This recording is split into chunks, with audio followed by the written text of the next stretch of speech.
Hello, I would like to make a little video about regaining sovereignty for European nations. I think it would really help us to leave big organizations and start or join smaller ones. Big organizations keel over very, very quickly when laws are passed.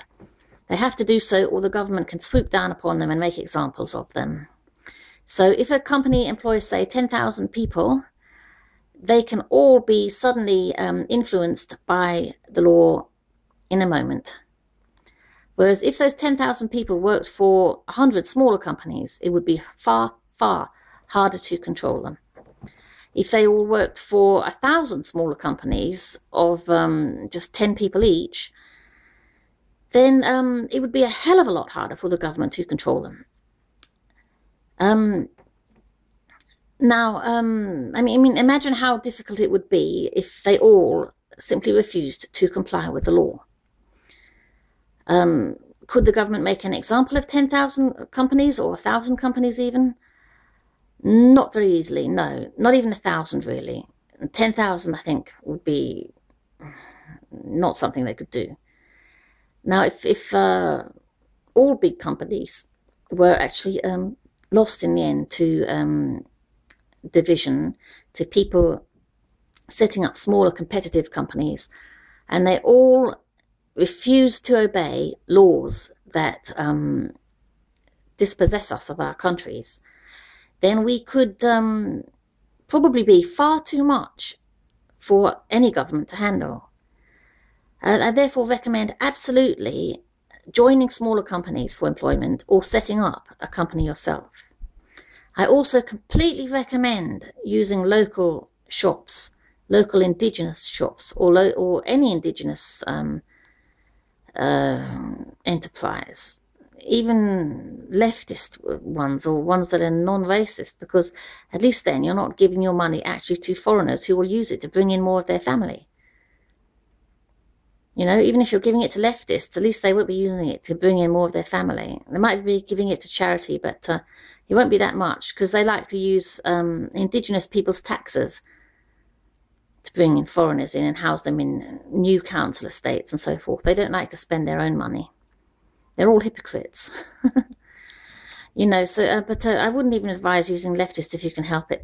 Try and get to know your local businesses and or learn by word of mouth which ones are pro-indigenous rights, and use those ones. Also, don't buy foreign goods anymore. Just stop doing it. Stop buying the latest cell phone every 6 months. That's giving a huge amount of money to foreigners, which they will use to come here. You know, also, choose an area that you think you'd like to live in and go and live there, and help build up an independent infrastructure there. Sink wells to create local water supplies. That's very cheap and easy now. I've seen lots of videos on YouTube about sinking or digging wells, and there are lots of cheap ways of doing it now. You can end up with a little well that just looks like having a tap in your backyard. It's that simple these days. And it could supply your community if it were ever able to, ever desirous of breaking away from central control, from government control. Ensure your area has supply routes for food. Determine which roads would need to be blocked off in the event of insurrection in order to protect yourselves from government forces. Be prepared to protect yourself from government forces. The alternative is that your children live in a third world hellhole. It's them or us. I no longer support government forces because they want to destroy us effectively. The last Labour government had an advisor called Andrew Neather, Andrew Neather, I think it was, and I think it is, and he actually said in his book that the Labour government wanted to rub the right's noses in diversity. And so they had an open door policy designed to dispossess us of our country and force us to integrate or die. We are being run effectively by our enemies. So I don't support government forces anymore because they will destroy us if they can. The Indians recovered their entire subcontinent from us. I see no reason why we shouldn't have our country. I could go on. Please see my other videos about this kind of thing. Basically, join local groups, support local businesses, join local, just for fun, mind you, tactics groups where you can discuss various roads that would need to be defined as boundaries in various emergencies. Get walkie-talkies for use if the cell phones are cut off, or just listened into or read or whatever at people's at the will of the authorities. Support changes to gun laws. We have 2,000 people dying every year on our roads. We have a handful of people being shot every 6 or 8 years. Let's get real about guns. They are a hell of a lot less dangerous than cars. Right? If you drive a car, you are far more dangerous than if you own a gun. You're much more likely to kill someone if you drive a car than if you own a gun.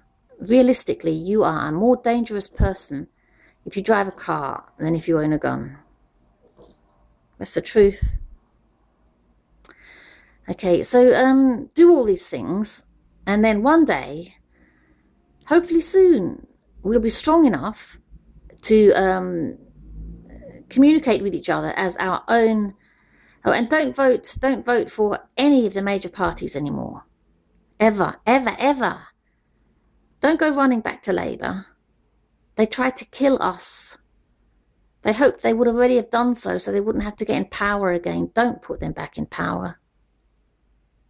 Vote nationalist. If you don't like the present nationalist parties, make one yourself for your own area. Then your own area will feel represented by the political system. You may as well piggyback on it now. You've paid for it, even though it's run by the enemy. So who's piggybacking on who? Are they piggybacking on us, or are we piggybacking on them by taking it back again? So just start your own political party or whatever. Run it unofficially as well, so that it's not governed by central government. And when you feel that you have enough independence to make a move, and when others feel the same thing, we can go ahead and try something. Just kidding, of course. But you know what I mean. We've got to try to get our country back while there's any chance of it at all. Otherwise, we are going to have absolute hell in the near future, and I honestly don't believe that it will be very far away. I really don't think we've got very long to get this sorted out. So I really suggest that everybody take these measures now. Oh, another thing as well, another local thing as well. Perhaps start local banks and support them and use them only, or local credit organizations. Only house local people or indigenous people. You know, don't allow any openings, any advantage to foreigners. You know, we've got to forget about being nice. A couple of months after getting into power, this coalition government admitted that at least 25% of the UK's population is now foreign, probably non-white, and they think it might be more. They don't know how many it is.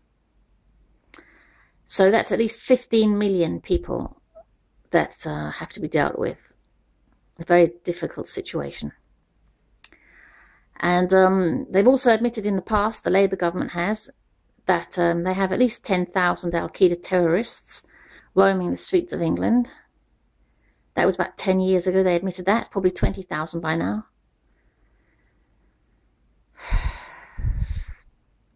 So we've got to deal with this situation ourselves. And We need to fragment and localize to do it, so that we are in control of smaller bodies and we're not looking to a central government for help, because they're actually murdering us. Okay. Get active, people. Thank you for watching. Bye-bye.